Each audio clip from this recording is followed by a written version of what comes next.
Hey there, I'm Jen Rice, and I am excited to jump in here today and share a story with you guys.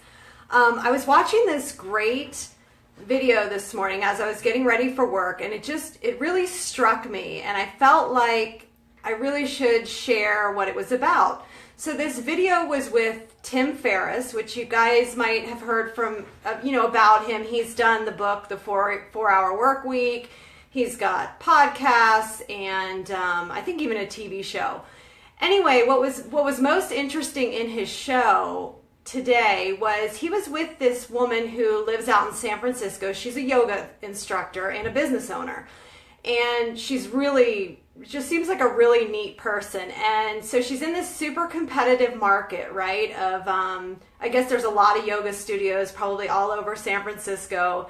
And she's trying to, make a go of her business and trying to figure out like really how to do that. And so basically Tim is there with one of his colleagues to kind of help her along. And so, they go to her yoga class and they take it because they want to see, what is her yoga class like? And really he says to her, in feedback that it was a fantastic class, but it was similar to every other yoga class that, he'd really been to, and that it wasn't really something that maybe someone would seek her out for necessarily unless it was very close by or what have you. So they started talking a lot about, does she really love that kind of yoga? What's the best kind of class she ever taught while doing her yoga, and what did she have the most fun teaching? And so she said, well, my favorite and the best time we ever had was I did a 70s disco yoga night, and they basically went in, they had like a whole 70s theme. She was like, it was really great because we were listening to 70s music, which, nobody ever really listens to, and, they're moving, and everyone had a great time. So, he went and encouraged her to maybe not that she's going to just do 70s disco, but certainly she could think a little bit bigger with that concept of focusing on doing an event. So they gave her about 48 hours to do her largest event, which was going to be like 30 people in her class or more, and have them do this yoga with 70s disco theme, right? So she was of course nervous because he had asked her, how did you start sharing? How do you get people to your classes right now? And she said, well, I do Facebook posts and I tell people I'm having a class at 7 p.m. And, oftentimes she was, the only one there because really people only see, and all of her friends and, just her network in general, they're only seeing a small part of her Facebook anyhow.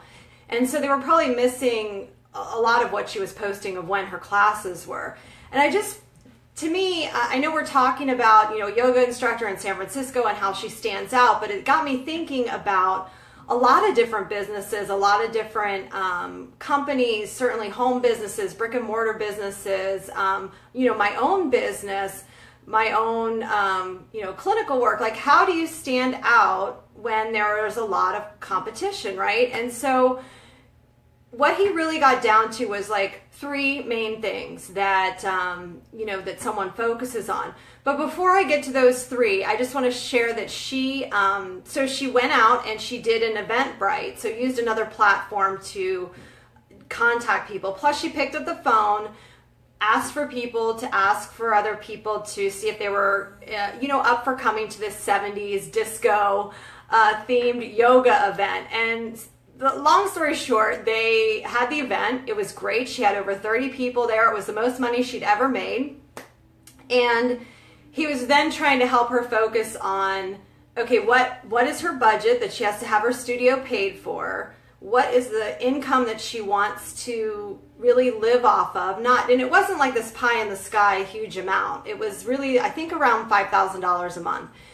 And then what did she really want to do with extra income that she had? And her dream is to take her parents back to Thailand more often and to be able to pay for that. So they kind of priced all that out. And so again, it brings us back to, how did she take what she loved to do and what she was passionate about, figure out what the operating budget was to be able to kind of move in that direction.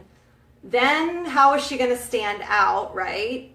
And, you know, basically she was going to have to get a little uncomfortable with, you know, maybe posting in other platforms, picking up the phone, getting uncomfortable picking up the phone to ask other people for their attendance, or to have them share that there's even an event going on that they might be interested in, right?